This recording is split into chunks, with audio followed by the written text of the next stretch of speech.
নমস্কাৰ, মই ঋষিকেশ পাঠকে মোৰ অন্য এটা ভিডিঅ'ত আপোনাক স্বাগতম জনাইছোঁ যে 2026 চনৰ 15 আগষ্টত যি 80তম স্বাধীনতা দিৱস হিচাপে আমি উদযাপন কৰিলোঁ, তাৰ বাবে মোৰ তৰফৰ পৰা সকলোকৈ স্বাধীনতা দিৱসৰ শুভেচ্ছা জ্ঞাপন কৰিছোঁ।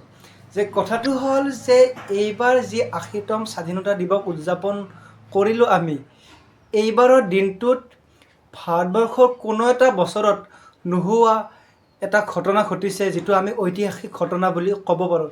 এই ঘটনাটো কি বা এই ঘটনাটো কিয় ঐতিহাসিক ঘটনা বুলি কোৱা হৈ আছে বা কিয় ইয়াক চৰ্চাত লাভ কৰি আছে, তো আমি বিশেষ দেৰি নকৰোঁ, ভিডিঅ'টো আৰম্ভ কৰিছোঁ।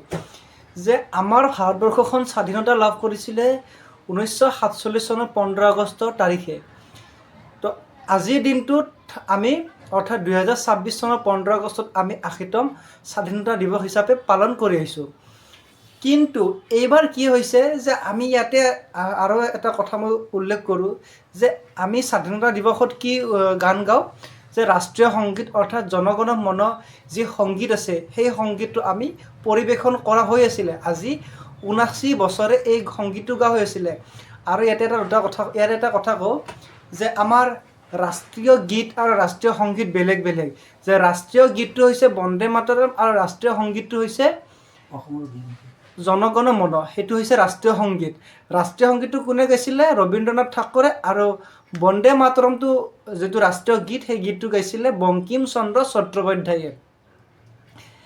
তো এতিয়া আহিছোঁ যে এইবাৰ 2026 চনৰ 15 আগষ্টত কি কৰিছে যে ৰাষ্ট্ৰীয় সংগীত গোৱাৰ আগতে বন্দে মাতৰম অৰ্থাৎ ৰাষ্ট্ৰীয় গীত গোৱাটো বাধ্যতামূলক। অৰ্থাৎ এইবাৰে নহয়, মানে কি যিকোনো চৰকাৰী অফিচত যদি পতাকা উত্তোলন কৰা হয়, তেতিয়াহ'লে ৰাষ্ট্ৰীয় সংগীত গোৱাৰ আগতে ৰাষ্ট্ৰীয় গীতটো পৰিৱেশন কৰিব লাগিব। আদাৰৱাইজ আপুনি হয়তো 3 বছৰ জেল যাব লগা হ'ব পাৰে। তো সেইটোৱে আছিল মেইন কথাটো। এতিয়া কথাটো হ'ল যে এইবাৰ লালকিল্লাত নৰেন্দ্ৰ মোদী ডাঙৰীয়াই অৰ্থাৎ আমাৰ দেশৰ প্ৰধানমন্ত্ৰী ডাঙৰীয়াই এই বন্দে মাতৰম গীতটো পৰিৱেশন কৰিছিল নে কৰা নাছিল?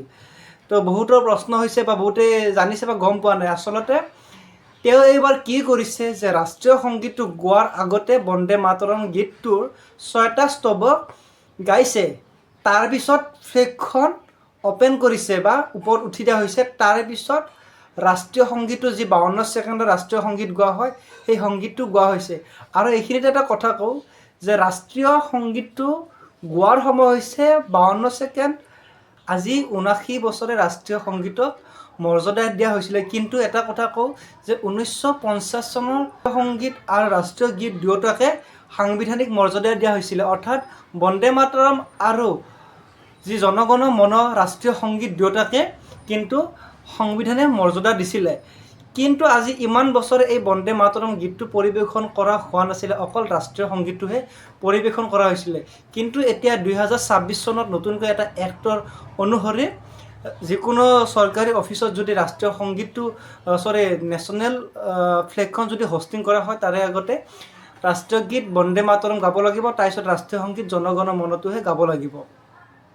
তো এইখিনি এটা প্ৰট'কল। যদি কোনোবাই ৰাষ্ট্ৰীয় সংগীত বা ৰাষ্ট্ৰীয় গীতৰ গোৱাৰ ক্ষেত্ৰত অনৈতিক কাম কাজ কৰে, তেতিয়াহ'লে তেওঁ 3 বছৰ পৰ্যন্ত জেল হ'ব আৰু তেওঁৰ নগদ ফাইনো মানে জৰিমনা বিহিব লগা হ'ব পাৰে। তো এই আইনমতে তো আপোনালোকে জানিলে, তো আপোনালোকে বুজি পালে যে আজি ইমান বছৰে ধৰকচোন এই গীতটো গোৱা হোৱা নাছিলে, কিন্তু আজি নতুনকৈ 2026 চনত নতুন এক্ট অনুসৰি ৰাষ্ট্ৰীয় সংগীত গোৱাৰ আগতে ৰাষ্ট্ৰীয় গীতটো গোৱা অৰ্থাৎ পৰিৱেশন কৰাটো বাধ্যতামূলক। কিন্তু এইবাৰ এইটো কৰা হৈছে। বহুতে হয়তো গম পোৱা নাই যে বন্দে মাতৰমটো কিয় গাইছে বা গাব নালাগিছিল নেকি, বা বহুতে বিতৰ্কিত বিষয় বুলি ভাবি লৈছে। আচলতে একো বিতৰ্কিত নহয়, ৰাষ্ট্ৰীয় সংগীত আৰু ৰাষ্ট্ৰীয় গীতক সমান মৰ্যাদা দিয়া হৈছে। তো এইখিনিয়ে আছিলে আজিৰ ভিডিঅ'টো। আশা কৰোঁ আপোনালোকে জানিব পাৰিছে বা বুজিব পাৰিছে। ধন্যবাদ। আগলৈকে আকৌ যদি এনেকুৱা ভিডিঅ' চাব বিচাৰে বা জানিব বিচাৰে, পেজটো ফ'ল' কৰিব।